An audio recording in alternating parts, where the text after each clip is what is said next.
இனிய வணக்கம். இன்னைக்கு வங்கிகள்ல தங்க நகை கடன்களுக்கு உண்டான முக்கியமான ஒரு சில விதிமுறைகள், மேலும் பார்த்தீங்கன்னா நகைக்கடன் தள்ளுபடிகள இருக்கிற சவால்கள் என்னென்ன, யாருக்கு இந்த நகைக்கடன் தள்ளுபடி கிடைக்கும், தற்பொழுதைய நிலை மற்றும் புதிய சவால்கள் என்னென்ன, இதை பற்றின ஒரு சில முக்கியமான தகவல்களை தான் வீடியோவில் பார்க்க இருக்கேங்க.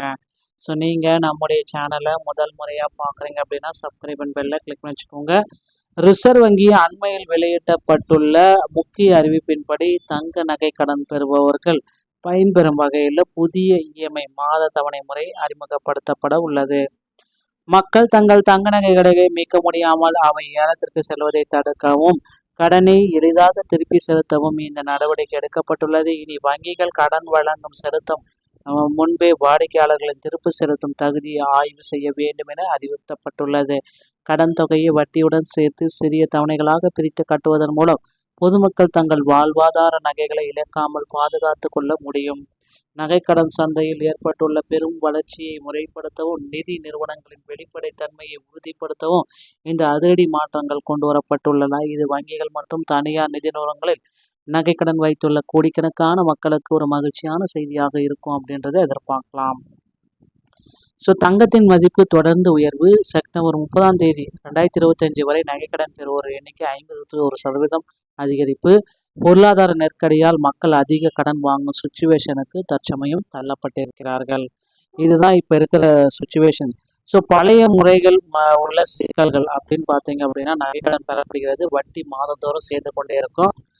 கடன் முடிவடையும் பொழுது அசல் பிளஸ் வட்டி சேர்ந்து மிகப்பெரிய தொகையாக மாறும். மொத்தமாக கடனை கட்ட முடியாமல் போயிடும். இதனால நகை ஏலத்துக்கு போயிடும் அப்படின்றதுனால இப்போ இது பழைய முறை. இது புதிய முறை பார்த்தீங்கன்னா பொருளாதார சிக்கல்கள், மீட்கப்படாத நகைகள் உடனடியாக ஏலத்திற்கு செல்லும் அபாயம், வங்கிகள் நடைபெறும் வெளிப்படைத்தன்மையற்ற ஏலங்கள். எக்கனாமிக்ஸ் ஆஃப் இந்தியா அமைத்த குற்றச்சாட்டு வங்கிகள் தங்களுக்குள்ள தெரிந்தவர்களுக்கே நகைகளை பர்சனலாக ஏலமிடும். இதுவே ஆர்பிஐ நடவடிக்கைக்கு முக்கிய காரணம். ஏன் இந்த புதிய சட்டம்? தங்கத்தின் விலை மாற்றம். தங்கத்தின் விலை நாளுக்கு நாள் மாறுது. ஸோ அதிகப்படியான கடன்கள் தங்கத்தை வச்சு வாங்குறதுனால பழைய முறையில் பெரிய ஆபத்து. அதை மீட்டமைக்கணும் அப்படின்னா புதிய முறைகளை கொண்டு வரோம் அப்படின்னு சொல்கிறாங்க. ஸோ வாடிக்கையாளர்கள் கடனை மீட்க முடியவில்லை. வங்கிகள், நிதி நிறுவனங்கள் ஏலம் விடுகின்றன. வெளிப்படையின்றி நடக்கும். தங்களுக்கு தெரிந்தவர்களே இந்த ஏலத்தை எடுத்துக்கிறாங்க அப்படின்னு சொல்லியிருக்காங்க. ஸோ கடனை திருப்பி செலுத்தும் திறன், இதுதாங்க இப்போ ரொம்ப ரொம்ப முக்கியம். கடனை திருப்பி செலுத்தும் திறன் உங்ககிட்ட இருக்கா இல்லையா? ஆர்பிஐ பார்த்தீங்கன்னா இதை ரெடி பண்ணுறாங்க.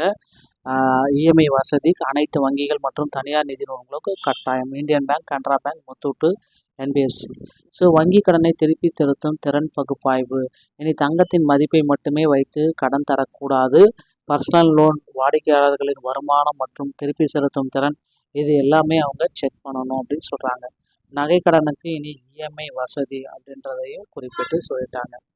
ஸோ மந்த்லி இன்ஸ்டால்மெண்ட் இஎம்ஐ வசதி, ஆண்டின் இறுதியில் வட்டி மசரும் சேர்ந்து ஒரு பெரிய தொகையாக கட்டும் பழக்கத்தை விடை பெறுகிறோம் அப்படின்னு சொல்கிறாங்க.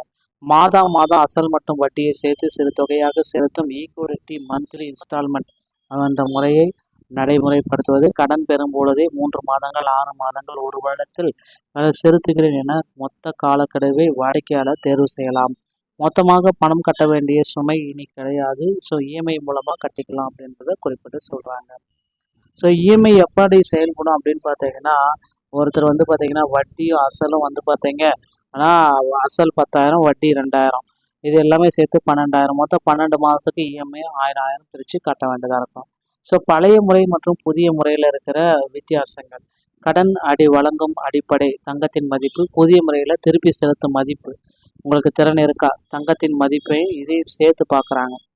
ஸோ இறுதியில் திருப்பி செலுத்தும் முறை. இறுதியில் மொத்தமாக மாதம் இஎம்ஐ முறையில் புதிய அபாயம் பார்த்தீங்கன்னா அதிக வட்டி மற்றும் ஏல அபாயம். பழைய முறையில் பாதுகாப்பானது, எளிதில் மீட்கொண்டலாம் புதிய முறையில்.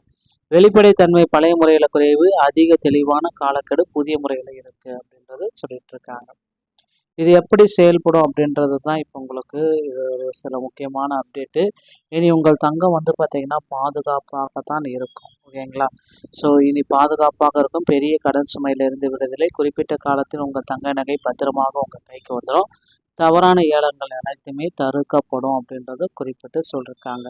இனி உங்கள் தங்க நகை சொத்து வந்து பாதுகாக்கப்படுகிறது. அடுத்து நீங்கள் என்ன செய்யணும் அப்படின்னு பார்த்தீங்கன்னா, தற்போதைய கடன்களுக்கு ஏற்கனவே நகைக்கடன் வாங்கியிருந்தால் உங்கள் வங்கியை அணுகி புதிய இஎம்ஐ வசதியை விசாரியுங்கள். புதிய கடன்களுக்கு இனி புதிய கடன் வாங்கும் பொழுது மாத வருமானத்திற்கு ஏற்ப காலக்கெடுவை சரியாக திட்டமிட்டு இஎம்ஐயை தேர்ந்தெடுத்துக் கொள்ளுங்கள். நண்பர்களே, இந்த ஒரு வீடியோ உங்கள் பதிவு உங்களுக்கு பிடிச்சிருந்தா நீங்கள் நம்முடைய சேனலோட இணைந்திருங்கள். நன்றி, வணக்கம்.